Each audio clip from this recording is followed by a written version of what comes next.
Hai semua.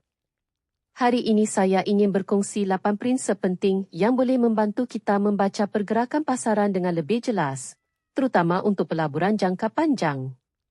Pertama, jika harga saham hanya naik sedikit, itu selalunya petanda bahawa ia masih berpotensi untuk naik lebih tinggi.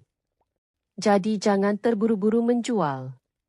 Kedua, jika kenaikan sudah besar, ambil masa yang sesuai untuk mengambil keuntungan, supaya kita tidak terperangkap jika berlaku pembetulan.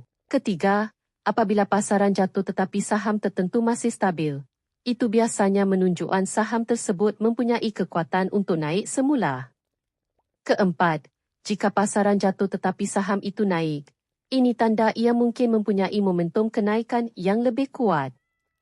Kelima, bila pasaran naik tetapi saham tertentu tidak bergerak, itu boleh menjadi tanda kelemahan. Keenam, bila pasaran naik tetapi saham jatuh, berhati-hatilah, kerana kemungkinan besar ia akan terus lemah. Ketujuh, jika harga jatuh dengan cepat tetapi dulu rendah, itu selalunya sekadar pembetulan, bukan kejatuhan besar. Kelapan, tetapi jika harga jatuh secara perlahan, dengan dulum tinggi, itu petanda pelabur besar mungkin sedang keluar.